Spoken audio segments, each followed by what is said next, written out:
வணக்கம். நான் உங்கள் நண்பன் அப்பாஸ். நம்மளை ரொம்ப நாள் கழிச்சு பார்க்குறேன். ஏன்னா ரம்ஜான் முடிஞ்சிருச்சு. ரம்ஜான் முடிஞ்சிட்டு தான் ரிவ்யூ பண்ணணுன்னு இருந்தேன். அதனால தான் இன்றைக்கி நம்ம பார்க்க போகிறது ஒரு படத்தோடைய ரிவ்யூ தான். என்ன படம்னு பார்த்தீங்கன்னா ஹாப்பி ராஜா அப்படின்ற படத்தோடு தான் நம்ம இன்றைக்கி பார்க்க போகிறோம். செம சூப்பரான படம். ஒரு அப்பாவுக்கான ஒரு படம்னு வச்சுக்கலாம். அப்பா கேரக்டருக்காக ஒரு என்ன சொல்கிறது டெடிகேட் பண்ணுற மாதிரி ஒரு படம். அந்த படத்தை பற்றி தான் நம்ம பார்க்க போகிறோம். நம்ம ஜிவி பிரகாஷ் சார் நடிச்சிருக்கிறாரு. வாங்க நம்ம இப்போ ரிவ்யூக்குள்ளே போகலாம். ரிவ்யூக்குள்ளே போகிறதுக்கு முன்னாடி நம்ம ஸ்கை ஷோ டைமுக்கு லைக் பண்ணுங்கள், கமெண்ட் பண்ணுங்கள், சப்ஸ்கிரைப் பண்ணால் மறக்காதீங்க. நான் உங்கள் நண்பன் அப்பாஸ். வாங்க நம்ம இப்போ ரிவ்யூக்குள்ளே போகலாம்.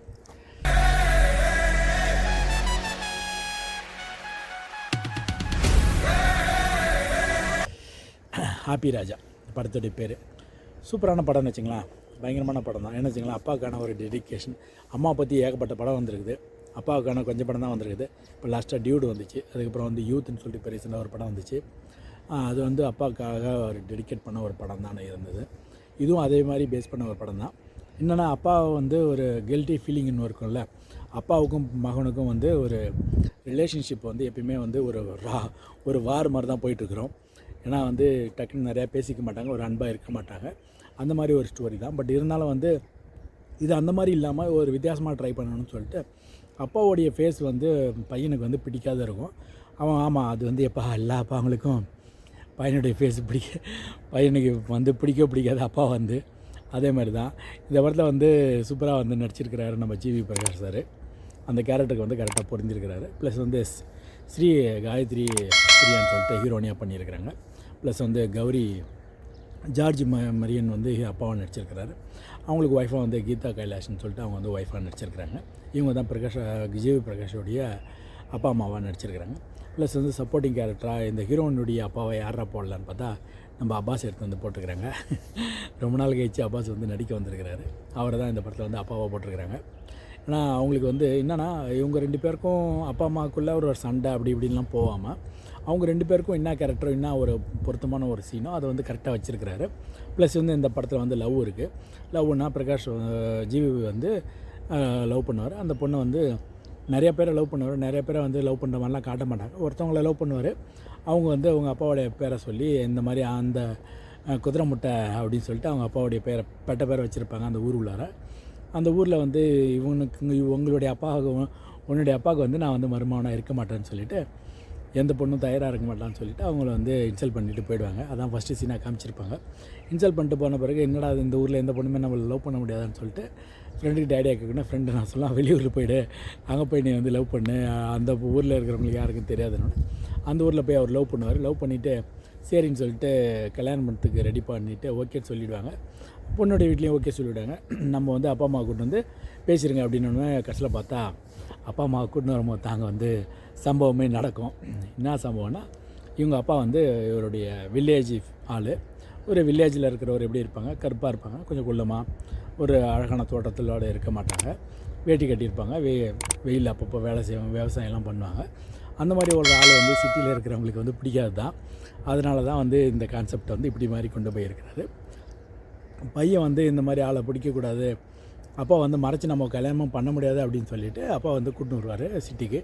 கூட்டின்னு அப்பா வேட்டி கட்டின்னு ஊரில் இருக்கிற மக்களெல்லாம் சொந்த பந்தத்தெல்லாம் கூட்டின்னு பெங்களூரில் இருக்கிற அந்த பொண்ணுடைய அப்பா ஃபங்க்ஷன் ஒன்று வச்சுருப்பார்.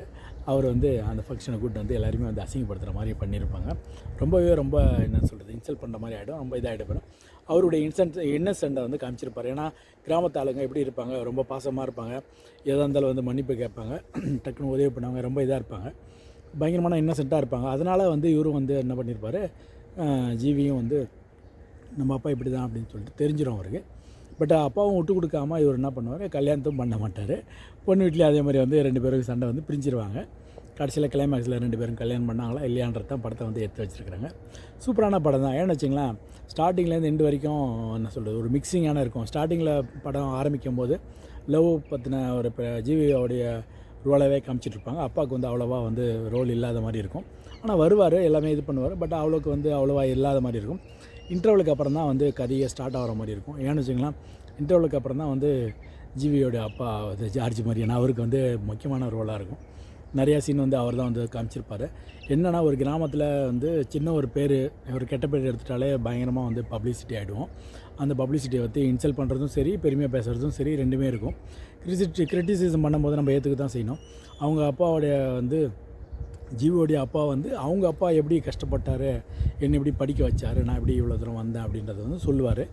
அதை வந்து சீனாகவே காமிச்சிருக்கிறாங்க, கேரக்டராகவே காமிச்சிருக்கிறாங்க, விஷுவலாகவே வருது. அது வந்து சூப்பரான ஒரு கான்செப்டாக இருந்துச்சு. ஏன்னா வந்து அவங்க அப்பாவுக்கு வந்து ஊனமாக இருப்பார், அவங்க அண்ணன் தம்பிங்களும் ஊனமாக இருப்பாங்க. அதனால் சொத்து பத்தெல்லாம் போயிடும். அந்த ஊனத்துலேருந்து எப்படி இவங்க வந்து வந்தார் அப்படின்னா, இவர் வந்து சரி பிறந்தார், நல்லவனாக பிறந்துட்டா, கேட்கல் நல்லா இருந்துட்டா ஓகே அப்படின்ற மாதிரி தான் வந்து நினச்சி அவங்க அப்பா வந்து இவனை வளர்த்துருப்பார். நல்லாவே படித்து நல்ல பெரிய ஆள் ஆகிடுவார், நல்ல வாத்தியார் ஆகிடுறதுனால சரி நம்ம பையன் வந்து நம்மளுக்கு பிறந்தனா கருப்பாக ஒரு இதாக இருந்தாலும் பிரச்சனை இல்லை, நல்லா வெள்ளையாக அழகாக பிறந்துட்டானா அவருக்கும் அப்பாவுக்கும் பையனுக்கு வந்து கொஞ்சம் வேறுபாடுகள் வரதான் செய்யும். ஏன்னா வந்து பையன் வந்து தோளில் தூக்கி வச்சுக்கிட்டு போவார். போயிட்டோடனே ஊர்லெலாம் கேட்பாங்க, ஒரு ஓன் பையனா நாம என் பையன் தான், நல்லா இருக்கானான்னு அப்பா வந்து பெருமையாக பேசிகிட்டு இருப்பார். பையனும் அதே மாதிரி சின்ன வயசில் வந்து ரொம்ப பாசமாக தான் இருப்பான். ஒரு கட்டத்தில் ஒரு ஏஜுக்கு அப்புறம் தான் வந்து என்ன ஆகுனா அப்பா மேலே வெறுப்பு வர ஆரம்பிச்சிடும். அப்பாவுக்கும் பையனுக்கும் சண்டை நடக்கும்போது யார் வருவா, அம்மா தானே வருவாங்க. அம்மா வந்து அப்பப்போ வந்து சூப்பராகவே சப்போர்ட் பண்ணி நல்லா நடிச்சிருக்கிறாங்க. லவ்வுக்கும் சரி, புருஷங்கிட்ட சண்டை போட போதும் சரி, சூப்பராகவே பண்ணியிருக்கிறாங்க, நல்லா இருந்துச்சு. அதேமாதிரி ஹீரோனியாக நடிச்சிருக்கிறவங்க வந்து சூப்பராகவே நடிச்சிருக்கிறாங்க. அவங்களுக்கு என்ன கொடுத்துருக்காங்களோ, என்ன டைலாக்கோ, என்ன கான்செப்டோ அதை மட்டும் கரெக்டாக பண்ணியிருக்கிறாங்க. அதேமாதிரி அப்பாஸ் இதில் வந்து சூப்பராக நடிச்சிருக்கிறாரான்னு கேட்டிங்கன்னா, ஆமாம் நல்லாவே பண்ணியிருக்கிறாரு. அவருக்கு என்ன கேரக்டர் கொடுத்தாங்களோ அது வந்து சூப்பராகவே நடிச்சிருக்கிறாரு, சூப்பராக கொடுத்துருக்கிறாரு. ஏன்னு வந்து கேட்டிங்கன்னா, அவர் வந்து ஒரு கிளைமேக்ஸில் வந்து ஒரு சீன் ஒன்று காட்டுவாங்க. இவங்க 2 பேரும் எப்போ சந்திச்சாங்க, என்ன பண்ணாங்கன்ற மாதிரி ஒரு சீன் ஒன்று காமிச்சிருப்பாங்க. அந்த சீனை வந்து காமிச்சிட்டு பிறகு தான் நம்மளுக்கே தெரியும் என்னடா அது பயங்கரமான ஒரு ட்விஸ்ட்டாக இருந்துச்சு அப்படின்ட்டு. அந்த சீனுக்கு அப்புறம் தான் கிளைமேக்ஸ் வந்து முடியும். ஏன்னா அந்த சீன் வந்து இருந்ததுனால தான் இந்த படத்துக்கு வந்து பெரிய ப்ளஸ்ஸாகவே அமைஞ்சதுன்னு சொல்லுவேன் நான். ஏன்னு வச்சிங்களேன், படத்தை இது வரைக்கும் கொண்டு வந்து கடைசியில் நிறுத்திட்டாங்க. கிளைமேக்ஸ் எப்படா முடிப்பாங்க அப்படின்ற மாதிரி தான் இருந்துச்சு. ஆனால் ஜிபியை வச்சே முடிச்சுடுவாங்களா, இந்த மாதிரி வந்து ஒரு டைலாக் சொல்லி அப்பாவுடைய டைலாக்கு, சென்டிமெண்ட்டு, சின்ன வயசுலலாம் அப்படி வளர்த்தேன் அப்படி இப்படிலாம் சொல்லியே முடிச்சிருவாங்களா அப்படின்னு பார்த்தா இல்லை. அந்த மாதிரிலாம் முடிக்காமல் இவருக்கு ஒரு உதவி பண்ணியிருப்பார். அந்த உதவி பிற்காலத்தில் வந்து எப்படி வருது, எப்படி தலைமுறையை தாண்டி, ஏன்னா இப்போ சொல்லுவாங்கள்ல, இப்போ நீ ஒரு உதவி பண்ணிங்கன்னா அது அந்த உதவி வந்து உனக்கு என்றைக்கா இருந்தாலும் வந்து மற்றவங்க வந்து உதவாங்க. உதவி வந்து என்றைக்குமே வந்து பயங்கரமான ஒரு உதவி இருக்கணும். உதவி பண்ணிங்கன்னா அது வந்து பின்னாடி எப்படியா இருந்தாலும் உனக்கு உதவும் அப்படின்ற மாதிரி தான் சொல்லுவாங்க. அதனால் எல்லோரும் உதவி பண்ணுங்கன்னு சொல்லுவாங்க. அந்த உதவி தான் அவர் பண்ணியிருப்பார் இப்போ ஜிவியோடைய அப்பா. அவர் பண்ணதுனால அந்த உதவி வந்து எங்கே வந்து இவருக்கு வந்து லாபமாக வந்து அமையுதுன்னு பார்த்தா கிளைமேக்ஸில் வந்து அமையும். அது வந்து பயங்கரமான ஒரு ட்விஸ்ட்டாக இருந்துச்சு படத்தில். கண்டிப்பாக வந்து இந்த படத்தை வந்து தேட்டரில் போய் பாருங்கள். ஏன்னு வச்சிங்களேன், பையனுக்கும் அப்பாவுக்கும் உள்ள ஒரு ரிலேஷன்ஷிப்பை நல்லாவே காமிச்சிருப்பாங்க. ஏன்னா இப்போ இருக்கிற ஜென்சி பசங்களாம் என்ன பண்ணுவோன்னா, அப்பா வந்து நம்ம அந்த பொண்ணை பார்த்தா இந்த பொண்ணை பார்த்தா திட்டுறாரு, இது பண்ணுறாரு, பூமர் அங்கிள் அப்படி இப்படிலாம் சொல்லிட்டு இருக்கிறாங்க. ஆமாம், எல்லாமே வந்து எல்லா ஜெனரேஷன்லையும் அப்பா தான், அம்மா தான், அந்த மாதிரி தான். அப்பா எப்பயுமே என்ன பண்ணுவார்னா, நம்ம பார்க்க முடியாத ஒரு தூரத்தை வந்து பையனை வந்து தோளில் தூக்கி வச்சுக்கிட்டு, பையன் நம்மளோட ஒரு தூரமாக பார்க்கணும், நம்மளோட வந்து தொலைவில் பார்க்கணும் அப்படின்றதுக்காக தான் அப்பா வந்து எப்பயுமே பையனை வந்து தோளில் வச்சு கூட்டிகிட்டு போவார். பொம்பளை பிள்ளையை எப்பயுமே தோளில் வச்சு கூட்டிகிட்டு போக மாட்டாங்க, பையனை மட்டும்தான் தோளில் வச்சு கூட்டிட்டு போவாங்க. அதுதான் வந்து உண்மை. ஏன்னு வச்சிங்களேன், பொம்பளை பிள்ளையை வந்து அந்த மாதிரி தோளில் வச்சு இது வரைக்கும் பார்த்ததில்ல. ஆம்பளை பையனை தான் தோளில் வச்சு காட்டுவாங்க. என்னோட எவ்வளோ தூரத்தில் ஒன்றால் பார்க்க முடியுது பாரு அப்படின்னு சொல்லிட்டு. நான் கொஞ்சம் தூரம் தான் பார்த்தேன், நீ வந்து ரொம்ப தூரமாக பார்க்கணும், அந்தளவுக்கு ஒன்றே வந்து வளர்க்கணும் அப்படின்றது தான் அவங்கள அப்பாவுடைய கனவாக இருக்கும். அப்பாவுடைய கான்செப்டில் வந்து எப்பயுமே அப்பா வந்து வில்லனும் அவர் தான், ஹீரோவும் அவர் தான் அப்படின்ற மாதிரி தான் இருக்கும். இந்த படத்துலேயும் அதே மாதிரி தான் காமிச்சிருக்கிறாங்க. வில்லனும் அப்பா தான், ஹீரோவும் அப்பா தான்ன்ற மாதிரி. மரியம் ஜார்ஜ் மரியம் வந்து அவர் வந்து இந்த கேரக்டருக்கு வந்து பொருந்திருக்கிறாரான்னு சொன்னால், என்னை பொறுத்த வரைக்கும் ஒரு 70% தான் பொருந்திருக்கிறாருன்னு தான் சொல்லுவேன். ஏன்னா சென்டிமெண்ட் சீன்லாம் அவருக்கு வந்து அந்த அளவுக்கு வந்து ஃபேஸில் வந்து எக்ஸ்பிரஷன் வந்து பண்ண முடியல, ரியாக்ஷன் வந்து கொடுக்க முடியல. ஏன்னு வச்சுக்கலாம், அவருடைய ஃபேஸுக்கு வந்து இவ்வளோ தான் வரும், இவ்வளோ தான் பண்ணியிருப்பார். அது என்னுடைய கருத்தை, உங்களுடைய கருத்தை நீங்கள் வந்து கீழே பதிவு பண்ணுங்கள். ஏன்னா அவர் வந்து அந்த கேரக்டரை அவரை விட்டுட்டு வேறு யாராவது போட்டிருந்தா இன்னும் கொஞ்சம் வந்து இந்த படம் வந்து இன்னும் கொஞ்சம் ஹைலைட்டாக இருந்திருக்கும். ஏன்னா மரியம் சார் வந்து எப்படின்னா, ஒரு ஃபேஸில் வந்து எவ்வளோ தான் ரியாக்ஷன் பண்ணாலும் ஒரு லெவலுக்கு மாதிரி தான் காமிக்கும். ஏன்னா அவர் கண் வந்து அந்த அளவுக்கு தான் இருக்குது. ஏன்னா ஃபேஸில் வந்து ரியாக்ஷன் பண்ணும்போது கண் வந்து ரொம்ப முக்கியம். அதை வந்து இந்த படத்தில் வந்து ஹைலைட்டாக பண்ணியிருக்க மாட்டாங்க, கொஞ்சம் கம்மி பண்ணியிருப்பாங்க. அவர் வந்து என்ன தான் க்ளோஸப் வச்சு அவர் வந்து ஆங்கிள் பண்ணி காமிச்சாலும் அவர் வந்து ரியாக்ஷன் வந்து அந்தளவுக்கு வரல. மற்ற யாராச்சும் போட்டிருந்தீங்கன்னா இந்த படம் வந்து இன்னும் சூப்பராக இருந்திருக்கும், இன்னும் நல்லா இருந்திருக்கும். பட் இருந்தாலும் ஓகே தான், இந்த படம் இன்னும் வந்து போர் அடிக்கிற மாதிரியோ மொக்க பண்ணுற மாதிரிலாம் இல்லை. ரொம்ப சூப்பராகவே பண்ணியிருப்பாங்க. ரொம்ப சூப்பரான ஒரு கேரக்டரு. ஏன்னா ஒரு சில சீன்லாம் வந்து நிறையா வந்து அவர் வந்து பழைய ஆள் மாதிரி காமிச்சிருப்பாங்க. ரொம்ப யங்காக இருக்கிற மாதிரிலாம் காமிச்சிருப்பாங்க. அப்புறம் வந்து சில பேர்கிட்ட மன்னிப்பு கேட்பாங்க. அப்புறம் இந்த சொத்து பத்தெல்லாம் இருக்குதுன்ற மாதிரிலாம் காட்டுவார்.